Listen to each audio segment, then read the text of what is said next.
Hey everybody, this is Terry. I want to give you an update on what's been going on with Julie's coupe. We did get the motor in. I think on my last video I was waiting on parts. Well, I got all the parts I was waiting on. I think it was an exhaust manifold. Got that on, got all the wiring taken care of, as you can see. Did that front and back. All tail lights, blinkers. I upgraded to the halogen headlamp up front, so that'll be plenty bright. That's what that is. I also broke down and bought a new Speedways stone guard for the front because I couldn't find an old one. So I went ahead and did that. I wasn't going to wire up the horn because it requires a 12 to 6 volt reducer, but I went ahead and wired it up. It's running on 12 volts right now, and it's loud. When I restore this car, I'll go ahead and put the reducer in it to make it sound a little bit more right, or what I consider to be more right. That's the heater. Went ahead and put the heater on. Went ahead and put the valve for the heater in. That took an act of God because this steel for the firewall is pretty thick, and if you remember, I had to weld a bunch of shit in here to cover up the last failed attempt that somebody had. I also put a new sediment and fuel lines on from the bottom of the tank to the carburetor. Let's see what else. Spare tire, was not going to put the spare tire on it this time, but I think it looks more right with it on. So I crawled underneath there and drilled all the holes out to mount the bracket on the frame. Did that. Inside, I added a couple gauges inside. I added the temperature and the oil.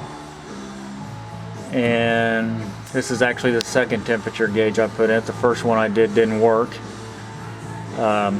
You could heat it up with a torch, a blowtorch, and it still wouldn't change. This one here works very well. Put new shift and parking brake boots in. New accelerator step.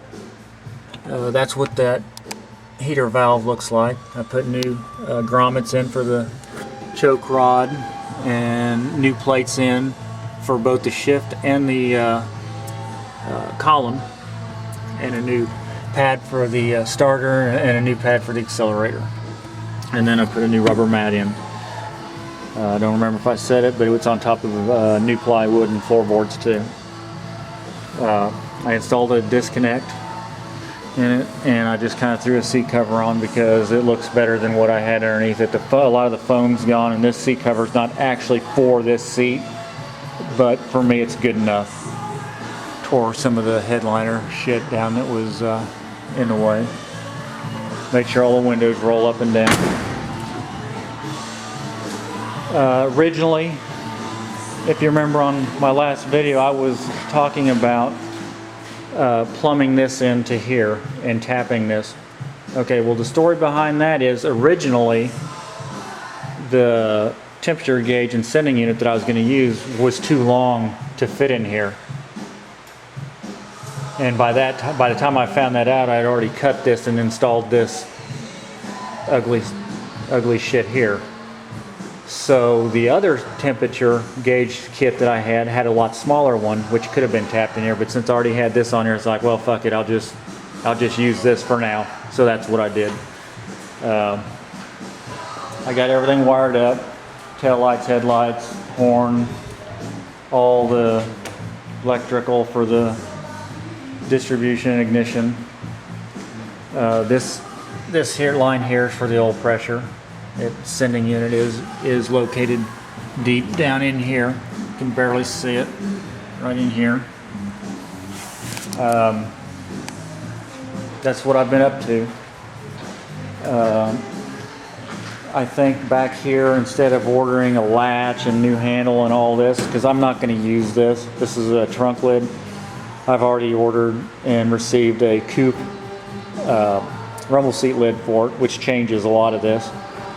I think for the time being, due to the fact this car won't be outside very much or stored outside, I think what I'll do is, and just by looking at it, something needs to be pushed around because it's not really quite square in the hole. I think what I'll do is get some 1/8" rod and cut about a 1/2 inch and put it in there and down here and down here, and just tack that shut for the time being so I don't have to worry about it rattling around and shit. Because like I said, I have this new, I have the piece below it new, I have both inner wheel wells new.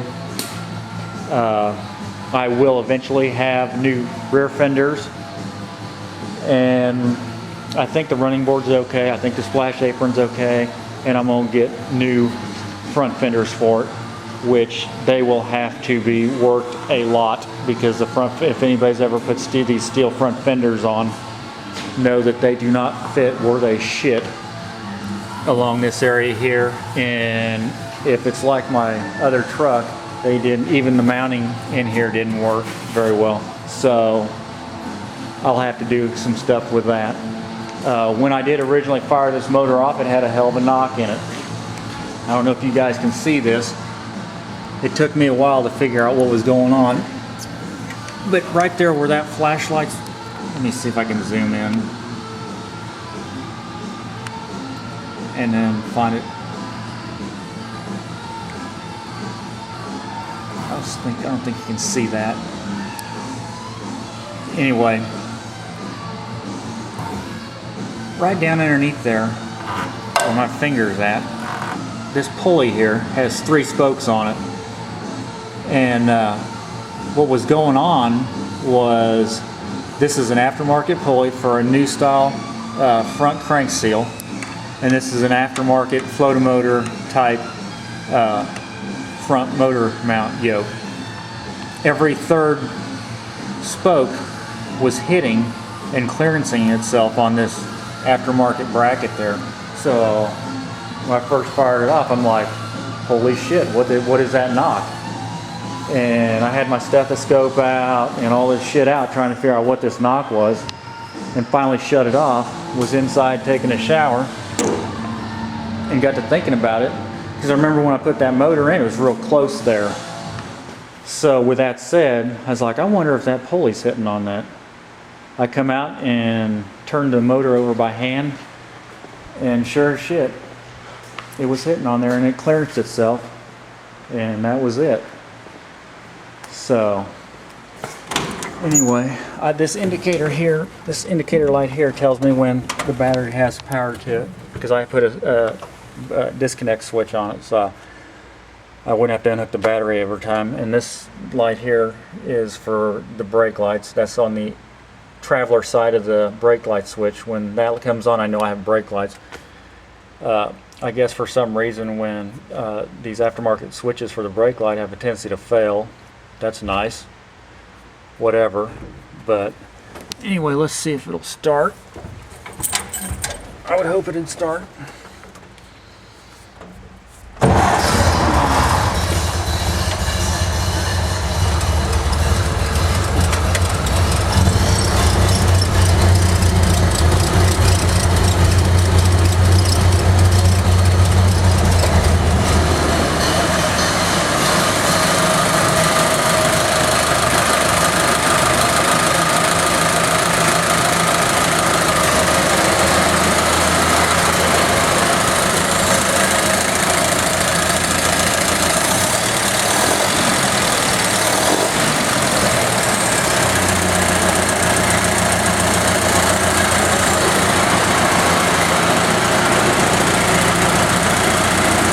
But yeah, it runs pretty good.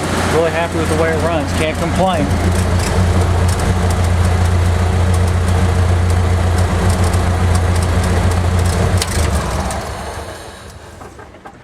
And shut everything off. It sure is not like anything else I drive, where you just get in the key. You gotta kind of do everything, dial everything in. But that's okay. We knew that when we got it, that it was going to be a little bit different to drive. But anyway, with that said, guys, thanks for watching. Everybody have an awesome weekend. Bye.